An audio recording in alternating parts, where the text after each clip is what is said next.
Alhamdulillahi Rabbil Alamin. Wassalatu wassalamu ala ashrafil anbiya'i wal mursalin Nabiyyina Muhammad wa ala alihi wa sahbihi ajma'in. Amma ba'du.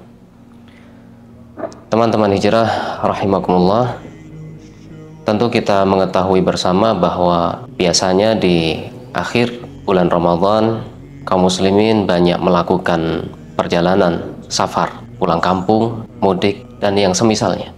Ini berkaitan dengan hukum puasa, begitu juga dengan sholat. Adapun yang berkaitan dengan puasa, jika perjalanannya di siang hari, maka boleh berpuasa dan boleh juga jika tidak berpuasa. Namun apabila perjalanannya itu adalah perjalanan yang melelahkan, yang lebih utama adalah tidak berpuasa. Dan itulah yang dimaksud dalam sabda Rasulullah SAW, "Laisa minal birri as-siyamu fis safar."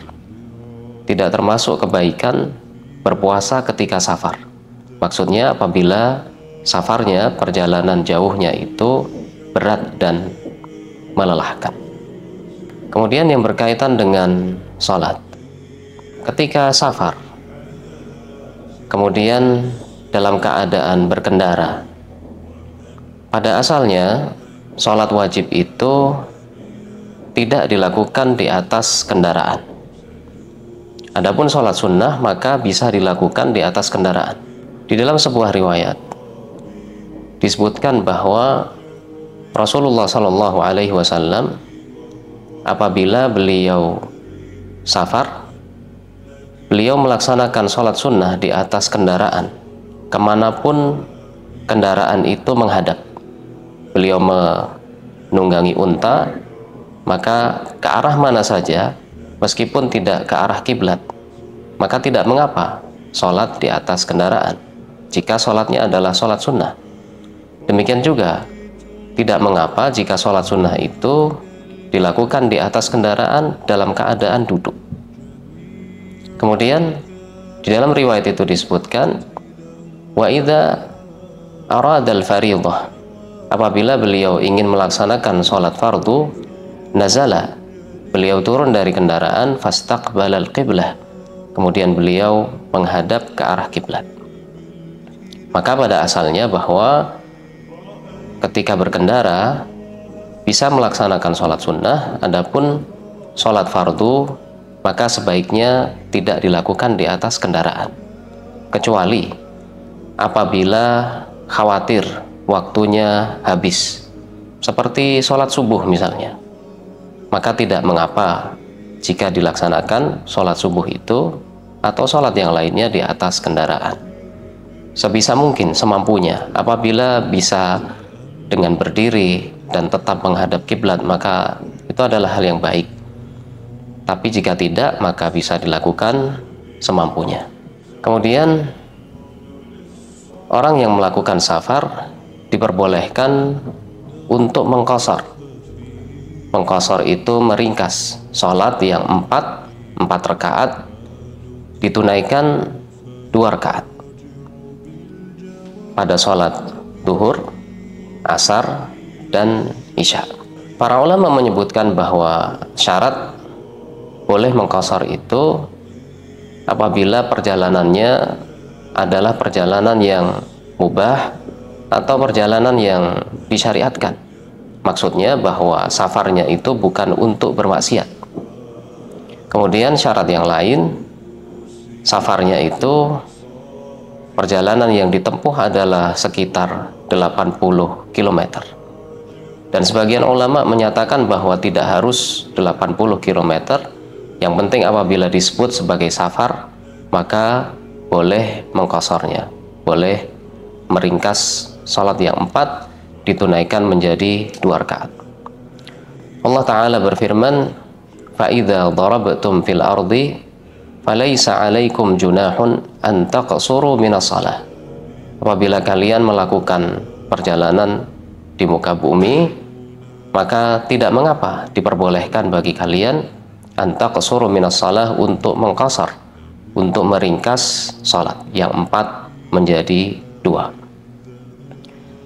Dan qasar ini hanya pada safar, hanya ketika safar. Tidak dilakukan ketika seseorang dalam keadaan mukim. Kemudian apabila dalam keadaan safar lalu bermakmum kepada orang yang mukim, orang yang mukim itu akan melaksanakan sholat dengan sempurna. Maka musafir yang bermakmum kepada orang yang mukim, dia juga ikut menyempurnakan sholatnya, tidak mengkosornya. Sehingga apabila imamnya sholat isya 4 rakaat, kemudian musafirnya menjadi makmum, maka dia tetap menyempurnakan 4 rakaat karena mengikuti imamnya. Kemudian orang yang safar tidak berkewajiban untuk menghadiri sholat Jumat. Jika tidak hadir sholat Jumat, maka melaksanakan sholat duhur. Namun apabila hadir sholat Jumat, maka telah mencukupi sehingga tidak perlu melaksanakan sholat duhur.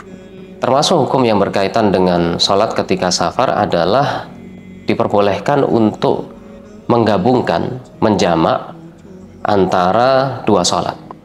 2 sholat itu duhur dan asar, atau maghrib dan isya. Pada waktu yang pertama, atau yang disebut dengan jamak takdim, atau pada waktu yang kedua yang disebut dengan jamak takhir.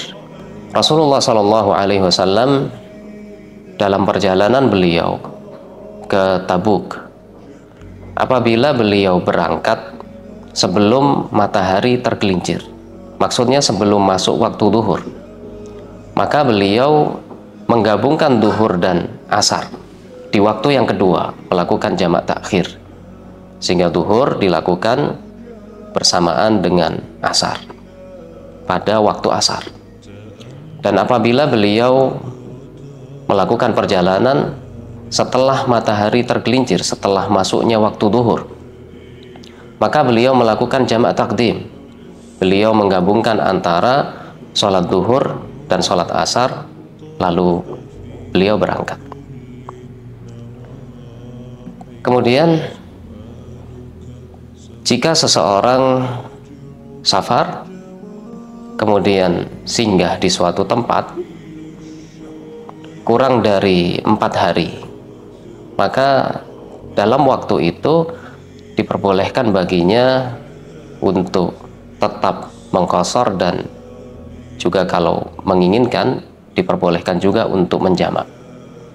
Tapi jika seseorang melakukan perjalanan kemudian dia berniat saat tiba di tujuan itu untuk tinggal 4 hari atau lebih, maka saat tiba di tempat tujuannya itu sudah tidak lagi dihitung sebagai orang yang safar. Dia seperti orang yang mukim, sehingga menyempurnakan sholatnya.